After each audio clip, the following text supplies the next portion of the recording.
솔로몬은 우리아의 아내였던 바세바를 통해서 태어난 다윗의 아들이었습니다. 하나님께서는 우리아 아내를 취한 다윗에게 죄가 있겠다 해서 첫째 아들을 죽이셨는데, 이 다윗의 모든 삶이라고 하는 것은 하나님께서 보실 때에 너무나 아름답고 또 하나님의 마음에 합한 사람이라고 하는 그 귀한 은혜를 입어서 둘째 아들 솔로몬이 왕위를 계승하게 되었습니다. 이 성경 말씀에 보시면 솔로몬이라고 하는 왕은 지혜의 왕이었고, 또 우리 그 당대에 태평성대를 이룰 만큼 아름답고 귀한 나라를 잘 일구어 갔던 것을 우리가 알 수가 있습니다. 우리 성경 말씀을 자세하게 보시면은 다윗 때에 굉장히 나라가 강성했습니다. 다윗은 전쟁을 잘했고 또 전쟁을 잘함으로 말미암아 굉장히 그 나라가 부강하게 만들어졌다고 하는 것입니다. 이 성경 말씀을 자세히 보시면은 솔로몬이 굉장히 일을 잘한 것 같지만은 사실은 솔로몬 때문에가 아니라 다윗 때문에 나라가 강성하게 된 겁니다. 솔로몬은 다윗의 가장 큰 그 수혜자, 혜택을 제일 많이 본 사람이 솔로몬이었습니다. 지혜의 왕이었습니다. 하나님께서 그에게 1,000번제를 드린 다음에 내가 네게 무엇을 줄까라고 말했을 때에 솔로몬은 다른 모든 것을 구하지 아니하고 백성들을 다스릴 지혜를 구했습니다. 이 은혜로 말미암아 하나님께서는 그 지혜와 더불어서 부귀와 장수와 영화와 모든 것을 다 그에게 공급함으로 말미암아 정말 아름다운 나라, 정말 복된 삶을 살게 된 것이 솔로몬의 삶이었고 그 당대의 이스라엘 나라였습니다. 근데 성경 말씀해 보시면은 솔로몬이 굉장히 중요한 일들을 많이 했지만은 성전을 짓게 된 굉장히 중요한 또한 계기가 있습니다. 그런데 사실은 보면은 솔로몬이 다윗 때문에 성전을 짓게 되는 것이에요. 다윗이 모든 성전을 지을 만한 모든 것들을 다 준비했습니다. 다 준비하고 나서 솔로몬에게 하나님께서는 성전 짓기를 허락하신 것이에요. 다윗은 너무 많은 전쟁을 했습니다. 칼에 너무나 많은 피를 묻혔습니다. 그래서 하나님께서는 성전을 짓겠다라고 하는 다윗의 열망을 끄끄시고 하나님께서는 솔로몬에게 성전을 짓게 하셨지만 다윗은 모든 성전을 지을 준비를 다 끝냈다고 하는 것입니다. 그래서 솔로몬은 다윗이 만들어 놓았던 모든 준비를 통해서 아름다운 성전을 건축하게 됩니다. 성경 말씀에 보시면 열왕기상 5장 1절 말씀이 이렇게 말합니다. 솔로몬이 기름 부음을 받고 그의 아버지를 이어 왕이 되었다 함을 두로 왕 히람이 듣고 그의 신하들을 솔로몬에게 보냈으니 이는 히람이 평생에 다윗을 사랑하였음이니라. 그렇게 말하고 있어요. 이 말씀이 무슨 말이겠습니까? 사실 히람이라고 하는 사람은 두로의 왕이었는데 솔로몬이 성전을 건축할 때에 가장 중요한 일들을 많이 담당해 줬던 사람이 히람 왕이에요. 바로 이 왕이 솔로몬을 많이 도와줬는데 솔로몬 때문에 솔로몬을 도와준 것이 아니라 히람이 다윗을 사랑하였기 때문이다 라고 말하고 있습니다. 바꿔 말하면 다윗 때문에 솔로몬을 도와준 거예요. 솔로몬이 성전을 건축한 것은 다윗 때문이었습니다. 다윗 때문에 은혜를 입어서 성전을 건축하게 되었다, 그렇게 말하고 있습니다. 열왕기상 5장 7절 말씀 말합니다. 히람이 솔로몬의 말을 듣고 크게 기뻐하여 이르되 오늘 여호와를 찬양할지로다. 그가 다윗에게 지혜로운 이름을 주사, 다윗에게 이름을 주사, 그렇게 말하고 있어요. 다시 말하면은 지금 히람이라고 하는 사람이 솔로몬을 굉장히 칭찬한 것 같지만은 사실은 보면은 다윗이 아들을 잘 두었다라고 다윗을 높여주고 있는 것입니다. 그런 면에서 볼 때에 솔로몬이 지혜로운 왕이 되고 성전을 건축하게 되고 나라가 부강하게 된 것은 다윗 덕이었습니다. 자기 때문에가 아니라 자기 조상 때문에 굉장히 많은 은혜를 입었다라고 하는 것이에요. 여러분, 세상 보시면은 지금 잘 살게 되는 것은 선대에, 전대에 여러 가지 많은 사람들의 노고를 통해서 지금 우리가 잘 살고 있는 거예요. 어느 시대나 마찬가지입니다. 어느 나라나 마찬가지입니다. 어느 개인에게 마찬가지입니다. 우리가 잘 살고 있다면은 우리 조상의 덕이에요.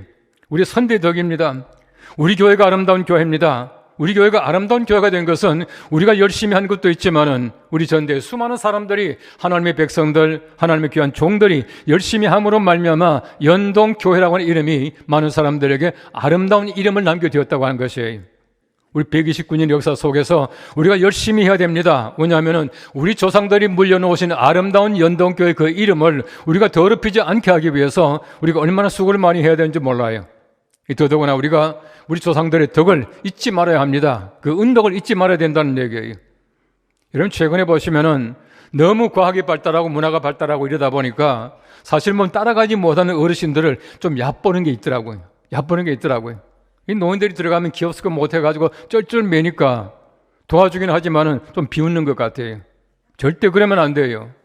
여러분, 키오스크가 언제부터 생겼습니까? 옛날에 조상들이 잘했기 때문에 지금 생긴 거예요. 여러분, 절대 그러시면 안 돼요. 다시 말하면 우리가 선들을 잊어버리면 안 된다는 얘기입니다. 지금까지 하나님께서 우리들에게 얼마나 믿음의 조상들, 좋은 분들 많이 주셨습니까? 그분들로 말미암아 우리 129년의 역사가 생긴 줄로 믿으시기 바랍니다. 성경 말씀에 보시면은 이 구레네 시몬이라고 하는 사람이 등장해요. 예수님이 골고다 언덕을 올라갔을 때에 예수님이 넘어지게 되니까 이 구레네 시몬이 대신 십자가를 지고 올라갔다, 그렇게 말하지 않습니까? 억지로 진 십자가예요. 십자가 지려고 온 것이 아니지 않습니까? 그럼에도 불구하고 이 구레네 시몬 때문에 얼마나 그 후손들이 덕을 많이 받았습니까? 로마서 16장 13절 말씀 말합니다. 주 안에서 택하심을 입은 루포와 그의 어머니에게 문안하라. 그의 어머니는 곧 네 어머니라 라고 말하고 있습니다. 성경 말씀 말합니다. 알렉산더와 루포의 아버지 시몬이라, 그렇게 말을 하고 있어요. 다시 말하면 억지로 진 십자가 때문에 그 후손들이 얼마나 많은 덕을 받았습니까? 여러분, 성경 말씀 보십시오. 디모데라고 하는 아주 착한 사람이 나와요. 이 디모데라고 하는 사람은 자기의 외조모 로이스와 그의 어머니 유닉의 덕에 아름다운 믿음을 가지고 있었고 아름다운 성품을 가지고 있었다라고 말하지 않습니까? 조상덕이에요. 우리가 절대 그 사실을 잊어버리면 안 된다는 얘기입니다. 그 조상의 은혜로 말미암아 솔로몬이 성전을 건축하게 돼요. 오늘 귀한 말씀을 통해서 우리가 정말 성전과 다시 궁전을 비교해보면 말미암아 우리 교회의 귀한 것을 다시 한번 깨달을 수 있는 복된 성이 되시기를 바랍니다. 먼저 성경 말씀 말합니다. 궁전은 성전의 한 부분에 불과합니다 라고 말하고 있어요. 오늘 저희가 함께 본 6장 38절 말씀 보십시오. 11째 해 불월 곧 8째 달에 그 설계와 식양대로 성전 건축이 다 끝났으니 솔로몬이 7년 동안 성전을 건축하였더라 라고 말하고 있습니다. 7년 동안 성전을 잘 건축했습니다. 잘 건축했는데 성경 말씀을 자세하게 읽어보시면은 열왕기상 5장 말씀에서 성전을 설계합니다. 6장 말씀에서 성전을 건축합니다. 7장 1절에서 12절까지 왕궁 짓는 얘기가 나와요. 12절이 나옵니다. 그 다음에 13절부터 다시 성전 얘기가 나와요. 아시겠죠? 8장 말씀에서는 언약궤를 성전에 옮기는 장면이 나옵니다. 여러분 보십시오. 왕궁이라고 하는 것이 얼마나 거창합니까? 얼마나 화려합니까? 얼마나 아름다운 집입니까? 그 아름다운 집이지만은 성전 건축하는데 중간에 12절만 나와요. 얼마나 거창한 건축입니까? 그 커다란 집을 지으면서도 많은 말을 하지 않아요. 성전 보십시오. 얼마나 꼼꼼하게 기록합니까? 주랑이 있고 기둥이 있고 내면이 어쩌고 굉장히 많은 말을 합니다. 왕궁은 그렇지 않아요. 간단하게 기록을 하고 있습니다. 성전 건축하는 그 긴 얘기 가운데서 짤막한 얘기로 왕궁 얘기를 하고 있거든요. 왕궁은 아무리 화려하고 아무리 아름답고 아무리 귀하다고 하더라도 왕궁은 성전에 비할 바가 아니에요. 성전 건축의 한 부분에 불과합니다. 20년 동안 건축을 했는데 13년 동안 왕궁을 만들고 7년 동안 성전을 만들어요. 훨씬 긴 시간에 훨씬 화려하게 훨씬 크게 만들었지만은 왕궁이라고 하는 것은 성전 건축의 한 부분에 불과하다라고 하는 사실을 얘기해 주고 있습니다. 우리의 삶이 마찬가지예요. 우리의 삶이 그렇습니다. 내가 세상에서 아무리 화려한 삶을 산다고 하더라도 우리 집이 궁궐 같다고 하더라도 우리의 삶이라고 하는 것은 성전 건축의 일부분이에요. 우리의 집이라고 하는 것은 성전의 일부분이다라고 믿으시기 바랍니다. 그렇게 살아가야 해요. 이것이야말로 진정한 하나님의 사람들의 모습이에요. 하나님께서 우리 땅에 교회를 주신 목적이 무엇이겠습니까? 우리 교회 중심의 삶을 살아라 하는 것이에요. 우리 세상에서 아무리 우리가 왕궁 같은 집을 짓고 살아간다고 하더라도 그것은 우리 성전의 한 부분에 불과하다라고 하는 것을 얘기해 주고 있는 것입니다. 유대 사람들, 이스라엘 사람들의 삶이라고 하는 것은 성전 중심의 삶이에요. 여러분, 광야 생활 속에서 보십시오. 광야라고 하는 큰 긴 그 세월 속에서 그들의 성막이 얼마나 조그만했습니까? 작았지만은 60만 그 많은 이스라엘 백성들이 진행하고 멈추고 살아가고 모든 것이 성막 중심이었어요. 12지파가 성막을 중심으로 해서 동서남북으로 3지파씩 12지파가 성막을 둘러싸고 사는 거예요. 그래서 동쪽에는 유다, 이사갈, 스불론 지파, 그 다음에 서쪽에는 베냐민, 므낫세, 에브라임 지파, 남쪽에는 갓, 시므온, 르벤 지파, 또 북쪽에는 단, 아셀, 납달리 지파, 12지파가 성막을 중심으로 살아가고 있어요. 성막이 움직여야 그들이 움직여요. 성막이 서면 함께 씁니다. 성막이 그들의 삶이었습니다. 성막이 움직이는 대로 움직이는 것이 그들의 삶이었다고 하는 것이에요. 내 마음대로 움직이는 것이 아닙니다. 성막이었습니다. 아무리 내가 세상에서 화려한 집을 짓고 살아간다고 하더라도, 거대한 일을 내가 한다고 하더라도 우리는 성막 중심의 삶이에요. 우리의 집이라고 하는 것은 우리 교회의 한 부분이다 라고 하는 것을 말씀해 주고 있는 것이에요. 여러분들이 잘 아시는 철로 역정 보십시오. 이 크리스찬이라고 하는 사람이 짐을 지고 가다가 십자가 앞에서 짐을 다 내려놓잖아요. 이 말이 무슨 말입니까? 우리가 얼마나 많은 짐을 지고 살아갑니까? 여러분 세상 보십시오. 너무나 많은 짐을 지고 살아가요. 우리 물질, 우리가 지식, 우리의 명예, 얼마나 많은 짐이 있습니까? 그 많은 짐을 지고 가는데 십자가 앞에 다 내려놔요. 무슨 말이겠습니까? 짐이라고 하는 것은 십자가 앞에 내려놓아야 해요. 우리 세상에 아무리 많은 것을 가지고 있다고 하더라도 우리 십자가 앞에 모든 것을 내려놓는 삶을 살아가는 거예요. 다시 말하면 끝까지 지고 갈 만한 가치가 없는 것들을 위해서 살아갈 때가 얼마나 많은지 몰라요. 내려놓지 못하는 사람들이 얼마나 많은지 모릅니다. 내려놔야 해요. 우리 세상의 모든 것 전부 다를 내려놔야 우리가 십자가 앞에서 구원받게 되고 하나님의 거룩한 삶을 살아가게 돼요. 세상의 어떤 것도 우리가 구원받은 십자가 그리고 교회 그 이상의 것이 없다고 하는 것을 얘기해 주고 있어요. 여러분 우리가 세상에 살아가는 모든 것들 우리 신앙생활의 한 부분이에요. 얼마나 작은 것을 위해서 우리가 살아가는지 모릅니다. 성경 말씀은 긴 성전 짓는 얘기에 우리 왕궁이라는 건 짤막하게 얘기를 하고 있어요. 아무리 세상이 거창하다고 하더라도 그것이 중심이 아니다라고 하는 얘기를 해주고 있는 것입니다. 우리 세상에서 어떤 지위나 어떤 물질이나 어떤 명예나 우리 지식보다도 하나님 중심으로 교회 중심으로 살아갈 수 있는 여러분 되시기를 바랍니다. 마르틴 루터는 말하기를 우리가 세상에서 가지는 모든 일상적인 직업도 하나님의 소명, vocation of God, 하나님의 소명이라 그렇게 말을 했어요. 여러분들이 어떤 일을 하든지 정말 하나님께서 부르신 부르심대로 살아가는 것이야말로 올바른 자세예요. 세상에서 교수든 사장이든 회장이든 뭐든 이것이 중요한 것이 아니라 여러분이 교회에서 가지고 있는 교회 직분, 장로, 집사, 권사, 서리집사, 찬양대원, 주일학교 교사 귀하게 여길 수 있게 되기를 바랍니다. 이것이야말로 정말 귀해요. 죄송합니다만 저도 한 25년 동안 학교 가서 가르쳤잖아요. 학생들이 저를 보면 때때로 교수님, 박사님 그럴 때가 있어요. 저는 첫 시간에 딱 얘기를 합니다. 나한테는 절대 그렇게 부르지 마라. 목사라고 불러라. 목사가 어떤 직함보다도 더 좋다. 그렇게 했어요. 학생들이 저를 목사라고 그랬어요. 학교에서도요. 저는 목사예요. 어떤 것보다도 목사가 더 귀하단 말이에요. 하나님께서 우리에게 주신 귀한 직책이 있습니다. 교회가 내게 주신 직책보다 더 귀한 것이 없다고 하는 것이에요. 우리 세상의 모든 것들은 우리 교회의 모든 것들의 한 부분에 불과하다라고 하는 사실을 여러분 인식하시고 교회에서 맡기신 모든 일들, 교회를 소중하게 여기시는 여러분 되시기를 축복합니다.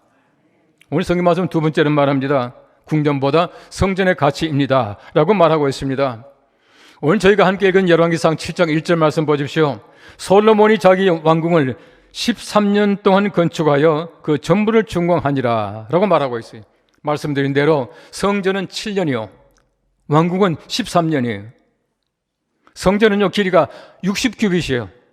왕궁은 100규빗이에요. 훨씬 큽니다. 훨씬 오랫동안 지었고요. 얼마나 화려했겠습니까? 여러분 성경 말씀해 보시면은 그 당시에 금이 너무너무 흔했습니다. 얼마나 나라가 부강했습니까? 솔로몬 시대 때에 은을 귀하게 여기지 않았다. 그렇게 말하고 있어요. 그 귀한 은도 귀하지 않은 때가 솔로몬 때예요. 얼마나 그 왕궁이 화려했겠습니까? 얼마나 아름다웠겠습니까? 그 아름답고 귀한 것이지만은 13년 동안 지었고 성전은 7년밖에 안 됐지만은 가치라고 하는 것은 왕궁이 아니라 성전이다라고 하는 사실을 얘기해 주고 있는 것이에요. 건물이라고 하는 것은 그 규모나 그 자재나 그 화려함보다도 누구를 위한 집인가라고 하는 것이에요. 왜 지었냐라고 하는 것입니다.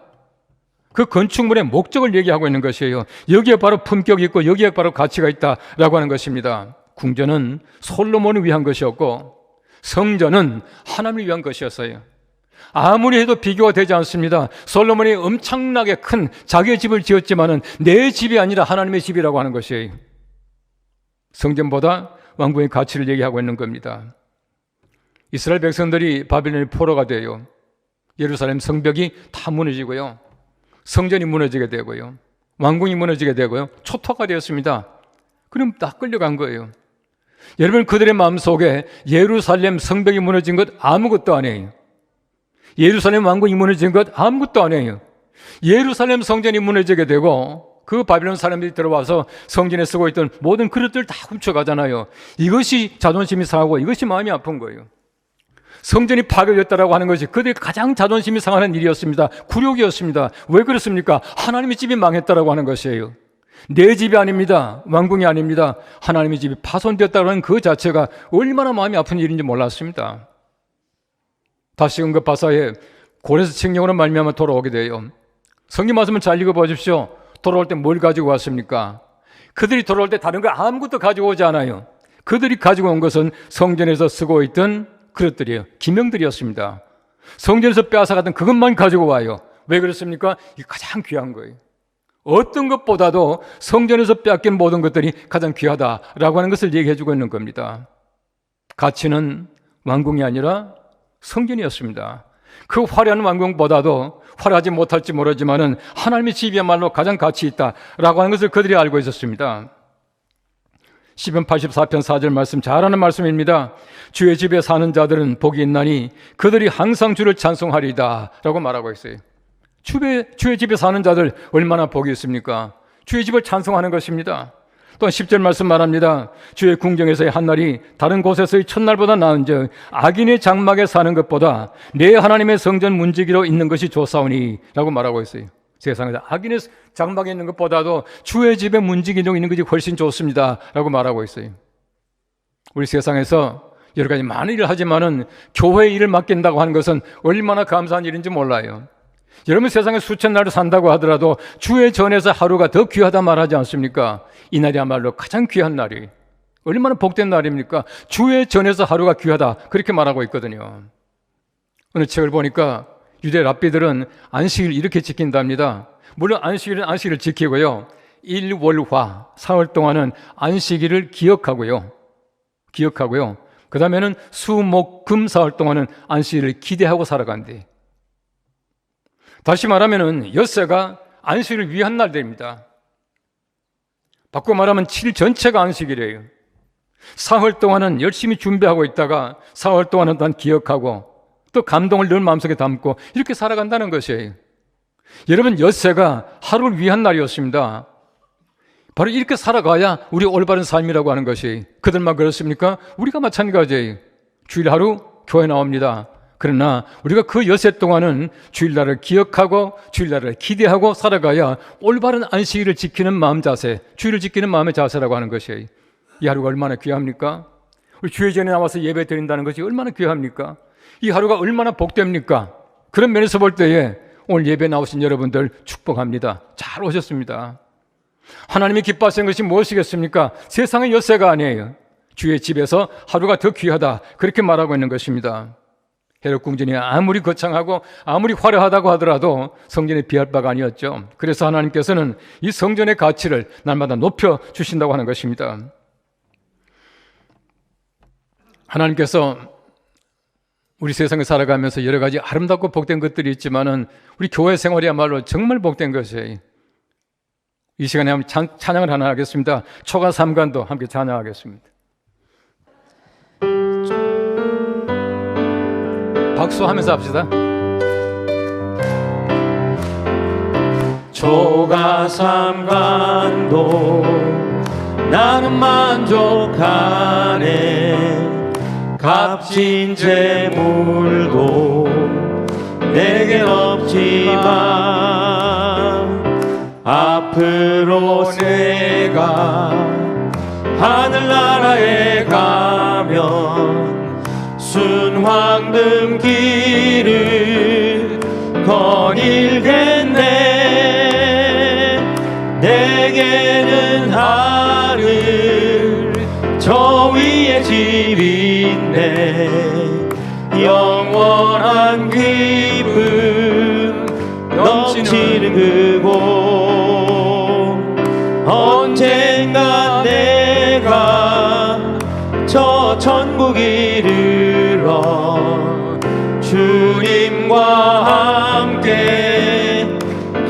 일겠네. 아멘. 여러분 보십시오. 우리가 앞으로 하나님의 거룩한 나라에 가서 아름다운 집에 가서 황금길을 걸어갈 사람들인데, 우리 세상에 집이 크다 작다, 내가 뭘 한다 못한다, 아프다 아프지 않다, 여기에 너무 매달리지 마시고 날마다 만족하며 살아갈 수 있게 되기를 바랍니다. 이러면 서양의 유럽에 가보시면은, 옛날 그 중세 도시에 가보시면은 한참 광장이 있습니다. 중간에 광장이 있고 교회와 시청이 이렇게 마주보고 있어요. 자세히 보시면은 교회가 그 시의 중심이에요. 시청이 아니에요. 시청이 아니라 교회가 그 도시의 중심이 되어 있어요. 제가 볼 때는요, 시에서 여러 가지 많은 정사를 합니다. 그러나 그보다 더 중요한 것은 교회 역할이에요. 제가 볼 때는 시장이 이끌어가는 것이 아니라 목사가 이끌어가는 것 같아요. 우리가 세상에 살아가면서 정말 어떤 것보다도 교회의 아름다움, 교회의 중요성을 늘 마음속에 느끼며 살아갈 수 있게 되기를 바랍니다. 제 아우가 뉴질랜드에 이민 간 지가 오래되었습니다. 그래서 우리 그 조카아이들이 다 거기서 합니다만은, 얼마 전에 제 종손 아이가 하나 왔습니다. 우리 그 동생의 이제 손자죠. 종손이 왔는데, 걔가 이제 한국에 있을 때 막 얼마나 귀여운애인지 몰라요. 근데 가서는 만큼 자라서 왔어요. 초등학교 6학년이 돼서 왔어요. 근데 얘기하는데 보니까 밥 먹으면서 4학년 때입니다. 그 아이가 4학년 때인데, 그 뉴질랜드 교회에서 청소년을 위한 부흥회를 했대요. 부흥 강사 목사님 오셔가지고 얼마나 설교를 길게 하는지 애들 앞에 두고는 설교를 1시간, 1시간 반씩 했대요. 근데 애들이 그 잘 듣더라는 거예요. 근데 그 엄마가 가만히 보니까 그 아이가요, 4학년 때인데 그 아이가 눈물을 펑펑 쏟으면서 기도를 하더라는 거예요. 얼마나 신기합니까? 집에 간다고 차를 탔는데요, 그 아이가 하는 말이, 엄마 나 예수님 하나님 만나서 그랬더래. 하나님 만나서 그러더래. 근데 그 아이가 막 울어서 그 엄마가 물어봤답니다. 제 조카 며느리죠. 엄마가 물어봤대. 너 왜 그렇게 펑펑 울었냐? 그렇게 물어보니까 예수 믿는 가정에서 태어난 것이 너무 감사해서 울었다, 그렇게 말하더래. 그러면서 하는 얘기가, 하나님 알지 못하는 사람들 애들이 불쌍해, 그렇게 말하더래. 예수 믿는 가정에서 태어난 건 정말 얼마나 큰 은혜입니까? 내가 내 조상으로 말미암아 은혜를 입은 것, 이거 얼마나 큰 은혜입니까? 아름다운 우리 조상들이 세우는 이 연동교회 우리가 출석한다고 하는 것이 얼마나 큰 은혜입니까? 여러분 세상에서 보십시오. 그 옛날의 유대 사람들은 아브라함의 하나님, 이삭의 하나님, 야곱의 하나님이 나의 하나님, 이것이 그들의 신앙 고백이었었어요. 우리가 마찬가지입니다. 우리 조상들의 하나님, 그분의 하나님이 우리의 하나님이, 그분들이 세우는 연동교회가 나의 교회예요. 얼마나 복된 얘기입니까? 이런 복된 삶은 여러분들이 아셔야 돼요. 우리가 참 복받고 있다라고 하는 사실을 인정할 수 있게 되는 것이에요. 어제가 없이는 오늘이 없어요. 오늘이 없이는 내일이 없습니다. 어제 때문에 오늘이 있는 거예요. 우리의 믿음의 조상들, 우리 손자들 때문에 지금 우리가 잘 살고 있는 겁니다. 이제 필요한 것이 있습니다. 오늘 때문에 내일이 있어요. 우리 후손들에게 정말 우리가 아름다운 교회, 아름다운 가정, 아름다운 나라 물려줘야 해요. 우리 후손들이 정말 하나님께서 원하시는 귀한 교회를 잘 이어받고 행복한 가정을 만들고 살만한 그런 나라를 물려주는 것이야말로 하나님께서 기뻐하시는 것이고 우리에게 주신 하나님의 소명이라고 생각되어져요. 우리 129주일 맞이해서 하나님께서 우리에게 주신 귀한 은혜를 생각하면서, 또한 하나님께서 우리 후손들에게 남겨줘야 할 귀한 사명을 마음속에 간직할 수 있는 우리 복된 성인이 되시기를 축원합니다.